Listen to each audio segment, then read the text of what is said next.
The night Gotham fell silent was the night the legend of Batman died, and something far more fragile tried to rise in his place. Blood on the pavement, smoke drifting from a shattered cowl, and a boy too young, too angry, forced to fill the void of a man the city wasn't ready to lose.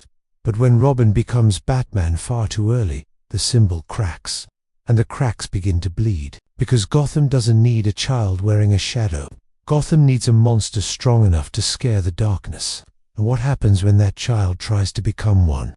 It happens on a winter night colder than any Gotham has seen in years. The gargoyles drip with ice, and the sky feels bruised, thick with a storm that never quite breaks. Bruce Wayne descends from the rooftops, chasing a lead on Black Mask's newest arms shipment, and Robin, still barely past 15, refuses to stay behind. For months, Bruce has tried to hold him back, insisting that there is still time, that the mission hasn't finished shaping him into the fighter he needs to be. But Dick Grayson is tired of waiting, tired of watching Bruce carry the entire weight of Gotham alone. He follows without permission. He shouldn't have. The warehouse explosion isn't a trap. It's a miscalculation, a rare one, but the kind that ends legends. When Bruce bursts through the front doors, the detonators go off early, triggered by a nervous thug, too scared to risk a fist from the Batman. The entire structure collapses with a roar that shakes the entire crime alley district. Robin watches the fire consume everything with paralyzing disbelief. He screams Bruce's name until his throat breaks. The smoke stings his eyes so violently he feels blinded, and when he finally drags Bruce's broken, burned body out of the wreckage, he already knows the awful truth. The man he depended on, the man who saved him from grief and turned him into someone strong enough to fight back, is slipping away. Batman doesn't die instantly. He holds on long enough to whisper words meant to comfort a son, not to train a soldier. Dick begs Bruce to stay awake. He promises he'll fix this. He'll call Alfred, call the League, call someone, anyone. But Bruce only lifts a shaking hand to Dick's shoulder. Gotham still needs Batman, he rasps. But it needs you. They're his last words. Dick freezes. The kind of freeze that comes not from shock, but from responsibility, so crushing it steals the air from his lungs. Alfred arrives minutes later, horrified and trembling, and the two of them carry Bruce's body back to the cave in silence. The bats don't even stir as they enter. The darkness feels heavier, almost mourning. The days that follow are a blur of grief. The League attends the funeral, each hero offering a different kind of hollow comfort. Clark rests a hand on Dick's shoulder and promises they'll take care of Gotham if needed. Diana tells him no one expects him to take up the cowl. And yet, when night falls, Dick finds himself staring at the batsuit displayed like an iron monument to a man he'll never match. By the third night, he breaks, he puts it on. But the suit wasn't built for him, not in size, not in spirit. It hangs off him in certain places, tightens uncomfortably in others. The weight of it is suffocating. The mask feels heavy, almost angry. It's like trying to wear a legend. But legends don't bend to the will of children. Still, he goes out. He tries to speak in Bruce's voice. He tries to copy the gravel, the calm authority. The criminals on the streets laugh when they hear him. The first mugger he corners swings a knife, not out of fear, but out of annoyance. The blade cuts deeper than Dick expects, and he barely stops the man with a desperate, sloppy tick. Word spreads fast.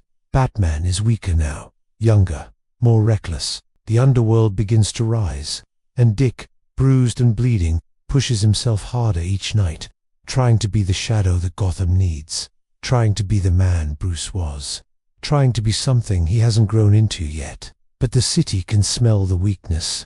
Black Mask resurfaces almost immediately, taunting the new Batman across every corner of the criminal networks. The Joker laughs louder than ever before, claiming Gotham is finally interesting again. Even lesser villains come out of hiding, sensing opportunity. Police scanners light up with chaos. Alfred watches this unfold with growing dread. He tries to stop Dick, not physically, but emotionally. He begs him to wait, to grow, to heal. But Dick refuses. Because he isn't wearing the suit out of duty anymore. He's wearing it to prove something. To Gotham, to the villains, to Alfred, to Bruce, but most of all, to himself. The night everything changes is when he encounters his first real test, a hostage situation set by Black Mask, clearly staged to draw him out. Dick enters through the skylight, too loud, too visible. He fights too hard, fueled by panic rather than precision.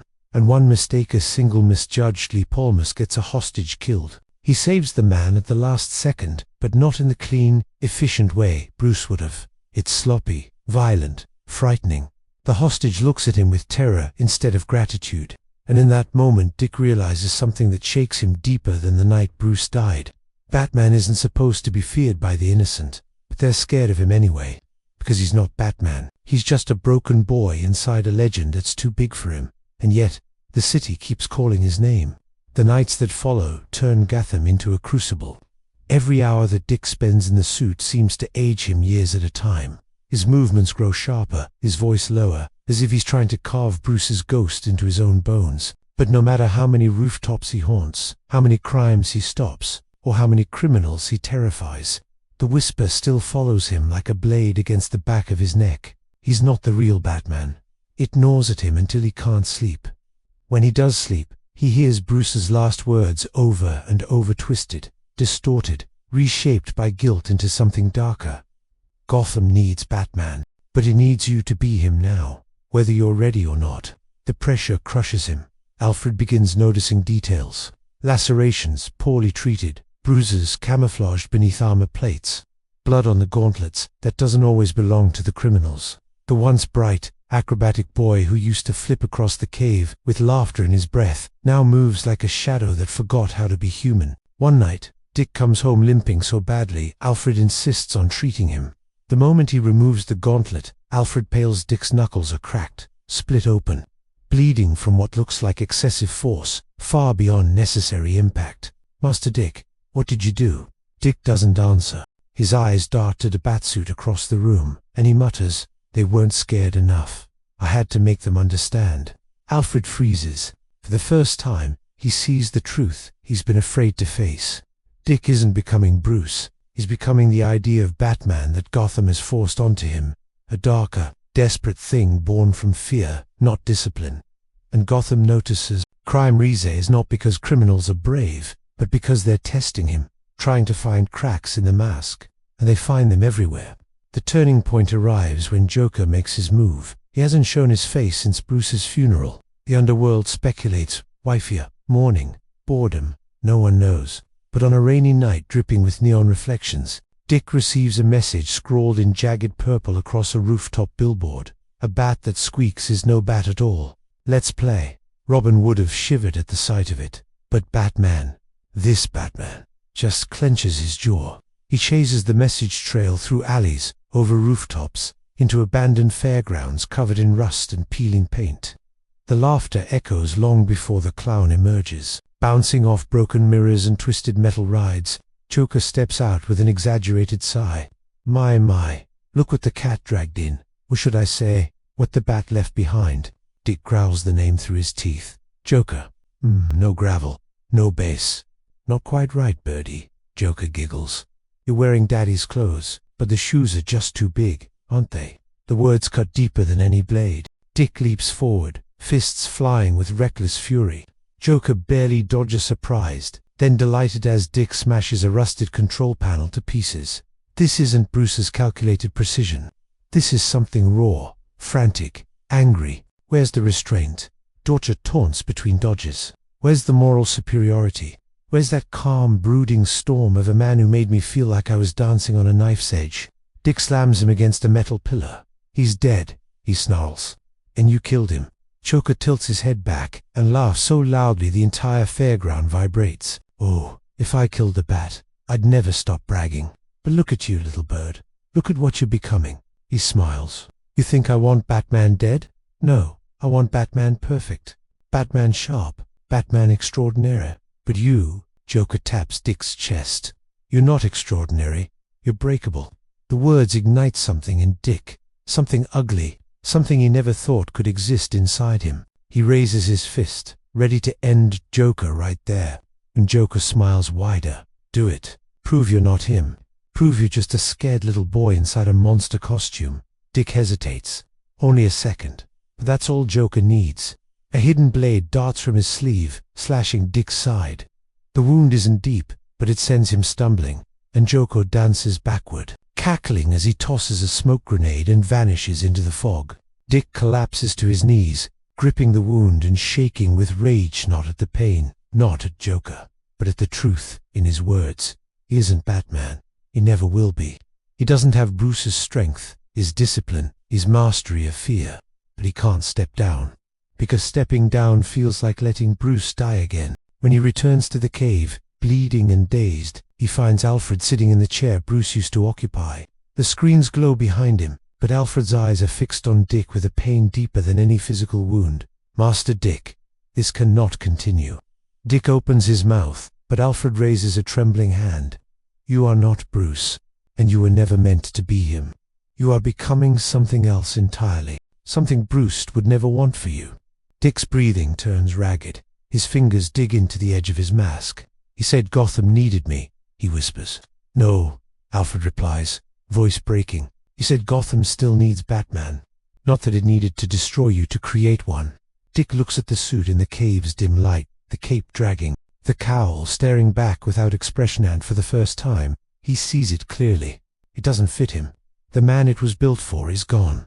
But Gotham doesn't care. And tomorrow night, the city will scream for Batman again, and Dick will have to answer, even if it tears him apart. The next days descend into a quiet war, one fought not between hero and villain, but between the boy and the symbol, strangling him. Dick tries to regain control of himself. He trains harder, longer, punishing his body until it trembles under its own weight. He fights crime with more restraint, more precision. He forces himself to think before striking, to breathe before reacting. But every moment he stops to calculate, he hears Gotham screaming in the distant sirens, explosions, laughter that echoes from every dark corner of the city. And the worst part, even when he does everything right, the city still doesn't believe in him. One night, he stops a string of robberies conducted by Penguin's men. He traps them with a clever use of the rooftops, herding them into a dead end where they surrender without a fight. It's tactical, efficient, exactly what Batman would do. But when a police officer arrives, flashlight shaking in his hand, he doesn't thank Dick. He doesn't express relief. He asks, nervously, "Are you the new one?" Dick doesn't answer. He simply disappears into the shadows. But the question digs deeper than any insult. Gotham doesn't see him as Batman, not a successor, not a continuation, just an inferior replacement. And criminals see weakness in every hesitation. It becomes clear when Scarecrow resurfaces with a new fear toxin, one designed not to cripple the city, but to target a very specific mind. It's engineered with the exact trauma profiles of one person, Dick Grayson, a chemical blend meant to break him where he's already cracked. Scarecrow leaves a message carved into a wall with trembling hands. Fear grows best in youth. Dick ignores Alfred's plea to wait for backup. He storms the abandoned hospital where Scarecrow is nesting, the air thick with rotten dust. The corridors hum with the distant, rhythmic tapping of Crane's boots. Every step echoes like a countdown, and then the toxin hits him, not through a dart, not through gas, but through the soles of his boots, absorbed through the skin. It was built for him, after all, and instantly, the world fractures. He sees Bruce dying again, but this time, it's not a warehouse. It's every street in Gotham, every corner. Every moment Dick wasn't there. Every moment he could have prevented this fate, if he'd only been stronger, faster, better. Bruce reaches out in the hallucination, mouth-forming words Dick cannot bear to hear. You weren't enough. Dick falls to his knees, clutching his head, screams trapped behind gritted teeth. Then he sees himself wearing the bat suit, not proud, not heroic, but monstrous. The cowl stretches, the cape twists around him like chains, and every step he takes cracks the ground beneath him. Gotham burns, innocents flee, criminals laugh, and the monstrous version of himself leans close, whispering, Batman isn't a boy. When the hallucination shatters, Dick realizes he's curled on the hospital floor, shaking violently. Scarecrow steps out from the shadows, syringe glinting in hand. I didn't want to break you, Crane says softly. I wanted to show you the truth. Children fear the dark. They don't control it. He reaches forward, and for a moment, Dick is too shaken to move, but something else stirs. Not Bruce's training, not Batman's discipline. Something right. Dick explodes upward, smashing Crane's hand aside, disarming him with a vicious strike. The fight is fast, brutal, ugly. When Crane hits the floor, Dick stands over him, chest heaving, fists clenched so tight they tremble. The toxin still claws at his brain. He could end this right now. One punch too many. One moment too far. A line crossed that he might never come back from. And as he raises his fist, he realizes this is exactly what Gotham wants from him, what the suit wants, what the criminals expect, what the fear inside him is shaping him into. He stops, barely, when he drags Scarecrow outside and throws him into GCPD custody. Jim Gordon is waiting. He doesn't speak at first. He just looks at Dick, the exhaustion, the trembling, the shadows under his eyes deeper than the cave itself. Finally, Gordon says, "You need help, son." Dick freezeth. No one has called him son in months. Gordon continues, voice quiet but firm. Bruce understood the weight of that symbol, because he earned it over years. He was thrown into it in one night. And Gotham is cruel to anything that looks vulnerable. He can't keep this up alone. Those words don't feel like judgment. They feel like mercy. But Dick can't accept it. Not yet. Not when he hears Gotham begging for the Batman he isn't. "I don't have a choice," he mutters. Gordon steps closer.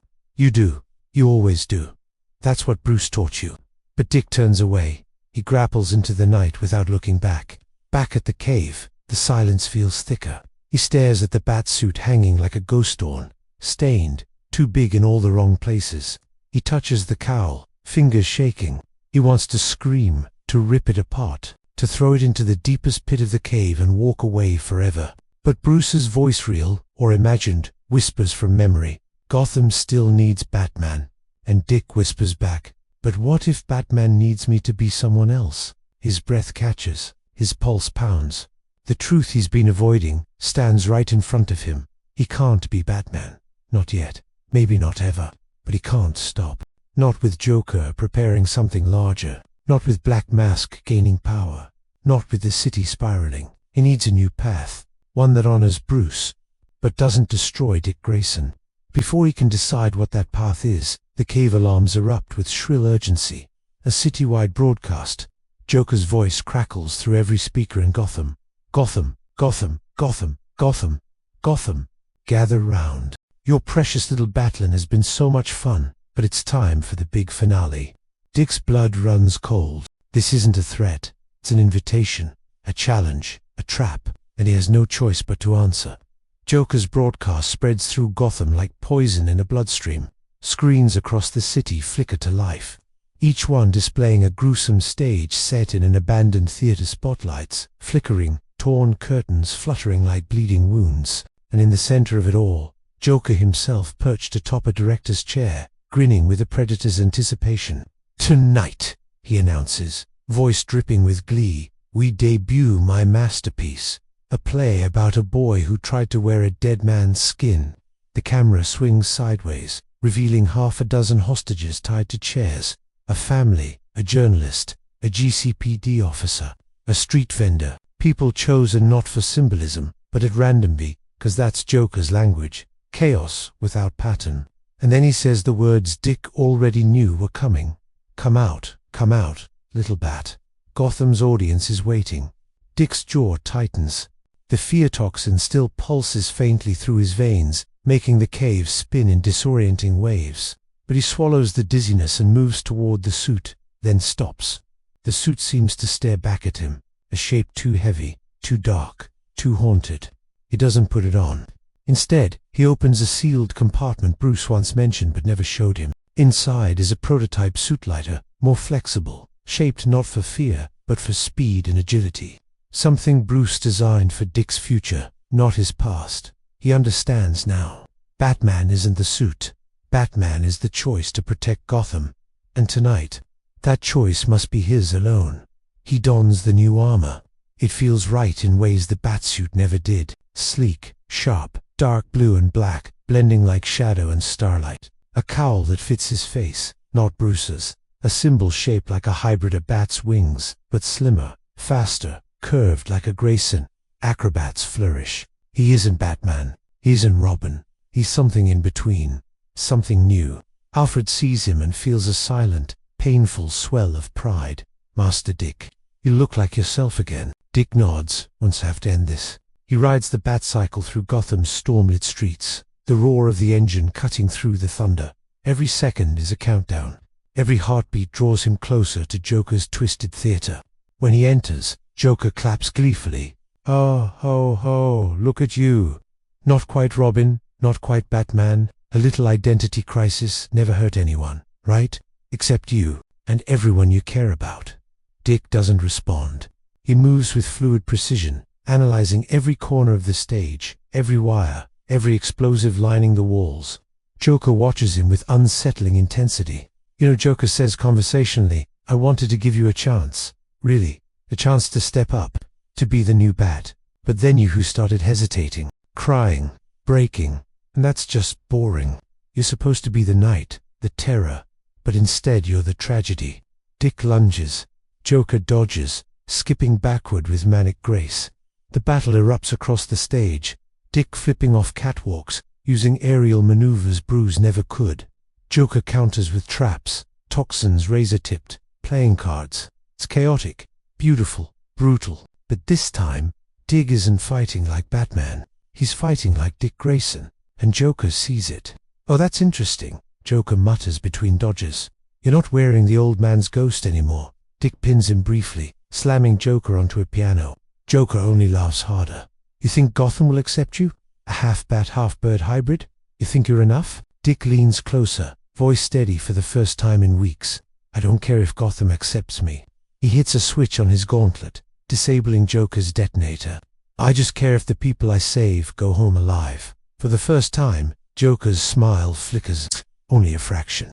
It's enough. The fight ends with Dick knocking Joker unconscious using a precision strike Bruce taught him years ago on, designed to avoid long-term damage. Joker's body slumps to the floor like a marionette with cut strings, grinning even in unconsciousness. Dick frees the hostages. Their fear doesn't turn to awe, but to relief. Relief because someone saved them. Not because Batman showed up, but because he did. And for the first time, that feels worthy. When GCPD arrives, Gordon meets Dick at the theater doors. Rain pours through a hole in the ceiling, soaking them both. "You're not him," Gordon says quietly, "and you never will be." Dick lowers his eyes. "But," Gordon continues, "you just saved these people in a way Bruce never could. Bruce was fear, your hope. Gotham needs both. But tonight, it needed you."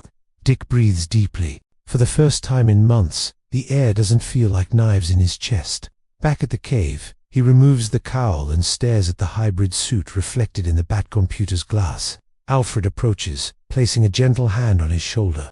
"What are you now?" Alfred asks softly. Dick exhales. "Not Batman, not Robin, something else." He looks at the symbol on his chest, sleek, unique, forged from identity instead of expectation. I think I'm finally becoming me." Over the next weeks, Gotham learns a new name whispered through the darkness. A protector with the acrobat's grace and the bat's resolve. A knight not born from fear, but from healing.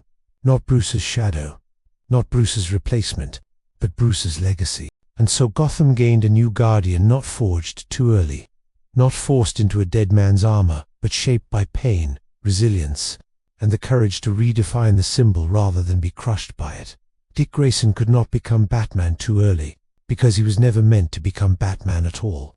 He was meant to rise as something different, something brighter, something broken, but a knight in his own image. The broken knight,